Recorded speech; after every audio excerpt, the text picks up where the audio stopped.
दलित और पिछड़ों के अधिकारों की लड़ाई लड़ने और उनकी समस्याओं पर आवाज बुलंद करने के लिए भारतीय दलित पैंथर ने लखीमपुर खीरी जिले के बरखेरिया के बौद्ध विहार में एक बड़े कार्यक्रम का आयोजन किया। इसमें भारी संख्या में क्षेत्रीय लोग पहुंचे थे और भारतीय दलित पैंथर के राष्ट्रीय संयोजक मनोज भारती खुद मुख्य अतिथि के तौर पर मौजूद रहे। इस कार्यक्रम में उन्होंने क्या कहा, हम आपको सुनाते हैं चंद्रहास की स्पेशल रिपोर्ट में। कार्यक्रम रखा गया है, उसका उद्देश्य क्या है और किस लिए रखा गया? देखिए, इसका उद्देश्य ये था कि समाज में जागरूकता फैलाना, और हमने गांव-गांव में जब घूमकर देखा है जो आज का परिवेश है, तो जब मैं अपने समाज में गया, लखीमपुर जिले के लगभग हर जगह या उत्तर प्रदेश के हर गांव में अगर मैं गया तो उन्होंने यही हमसे एक समस्या अपनी रखी कि भैया हम लोग लगातार 15 साल से सत्ता से बाहर हैं। जिले के जो बसपा के पदाधिकारी हैं वो हमारी सुनते नहीं हैं, ना हमारे किसी भी प्रकरण में वो अपनी उपस्थिति देते हैं, और हम लोग इसकी वजह से जो दूसरे पार्टी के लोग हैं, चाहे वो हमारी सपा हो, चाहे भाजपा हो, चाहे कांग्रेस हो, वो लोग भी हमको एक दूसरे नज़रिए से देखते हैं कि ये लोग तो उस पार्टी के लोग हैं। जो हर जगह के एक निष्कर्ष निकल के आया वो यही आया कि हम लोग का शोषण इसकी वजह से ज़्यादा हो रहा है। तो मैंने पूछा क्या कि आप लोग के क्या कहते हैं, मतलब क्या बहन जी से आप इस बात को नहीं पहुंचाते हो? उन्होंने कहा कि हमें कभी बहन जी से मिलने नहीं दिया जाता है। तो मेरा मानना है कि हम इस मिशन को इसलिए लेकर चल रहे हैं कि जो नीचे तबके का वर्कर है या वोटर है वो डायरेक्ट बहन जी से अपनी बात रखे और बहन जी इनकी बातों को सुने। और जो चूंकि हमारे ऊपर एक टैग लगा हुआ है, चूंकि हम लोग जाटो समाज से आते हैं तो हमारे ऊपर एक टैग लगा हुआ है कि हम जो है पूरी तरीके से बसपा को वोट करते हैं। और जब हम बसपा को वोट करते हैं तो मेरा भी ये मानना है कि दूसरे व्यक्ति से हम मदद क्यों लेने जाएं।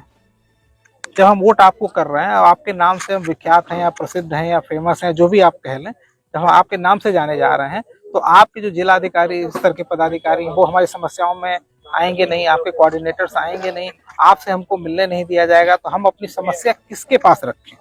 एक सबसे बड़ा सवाल बसपा में और खासकर बहुजनों के लिए उठाया जाता है कि जब उनकी समस्याएं आती, वो किसी तरह का उनका उत्पीड़न हो, समस्या हो, चाहे जिस तरह की हो, उसमें बसपा या बसपा के पदाधिकारी आगे नहीं आते जी। तो उन सबकी समस्याओं का समाधान करने के लिए आप कैसे आगे बढ़ते हैं और कैसे उनको राहत? देखिए, मुझे चूंकि हम लोग संगठन है और आज से नहीं 1972 से हमारा संगठन है, तो दलित पैंथर ने बसपा को बनने में भी मदद की। और मेरा मानना है कि जब ये चीजें हम लोग के सामने आती हैं तो कहीं ना कहीं हमको जो एक निराकरण दिखाई दे रहा है कि इस समस्या का एक ही समाधान है कि अगर हमारे नीचे तबके का वोटर जो है या जो सेक्टर अध्यक्ष का पदाधिकारी या बूथ अध्यक्ष का लेवल का जो पदाधिकारी है, जब तक वो बहन जी से नहीं मिलेगा, जब तक वो अपनी बातों को बहन जी के सामने नहीं रखेगा, बहन जी उसको जब तक नहीं सुनेंगी, तब तक इस समस्या का हल नहीं होगा। और बहुजनों यानी बहुजन जो समाज के लोग हैं, इन पर शोषण अत्याचार होता ही रहेगा। अगला कार्यक्रम कहाँ रखा है, उसका उद्देश्य क्या रहेगा? उद्देश्य यही रहेगा कि बहुजन समाज में जागरूकता फैलाना। और मेरा मानना है कि मेरा पहला काम तो ये है कि जो हमारा नीचे बहुजन समाज पार्टी का जो वोटर है, जो गांव में निवास करता है, मोहल्लों में निवास करता है, जो शहरों से काफ़ी दूरी पे, अगर माना जाए तो मुख्यालय से काफ़ी दूरी पे रहता है, और उसके यहाँ तमाम तरह की समस्याएं हैं, यातायात की समस्याएं हैं। आप देखिए, इसमें आजकल एक समस्या बहुत बड़ी स्तर पे चल रही है कि गांव में जो दारू के ठेके खोले जा रहे हैं। मैं कई जगह ऐसे मैंने गांव में देखा कि जहाँ पे 3 साल के बच्चे दारू पी रहे हैं, 4 साल के बच्चे दारू पी रहे हैं, पूरे गांव का माहौल गंदा है। हमने अन्य सभी लोगों से मदद भी मांगी, अन्य पार्टी के लोगों से भी मिला, तो मुझे लगा कि हम लोग को इसीलिए अवॉइड करते हैं कि यार हम लोग तो इस कास्ट के हैं और हम लोग बसपा ही हैं।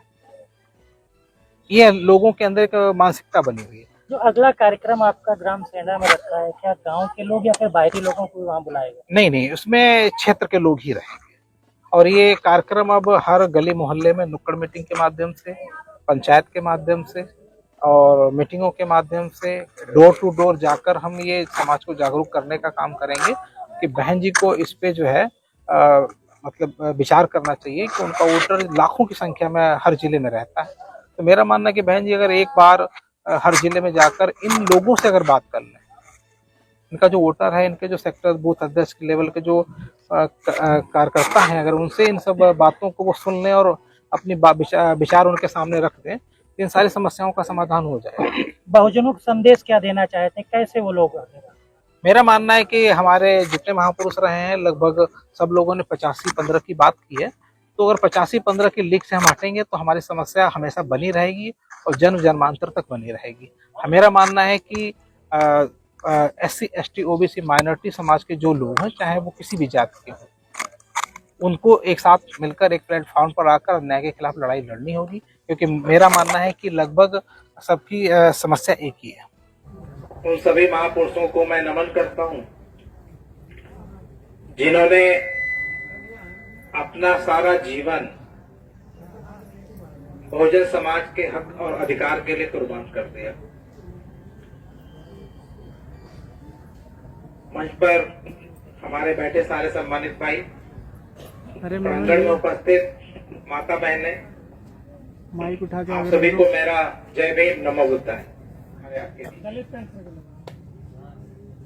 आप लोग दलित पैंथा का नाम सुनते हैं और मैं दलित पैंथा का राष्ट्रीय संयोजक हूं। मैं क्यों इंटरफेयर कर रहा हूं कि बहुजन समाज पार्टी खत्म हो रही है?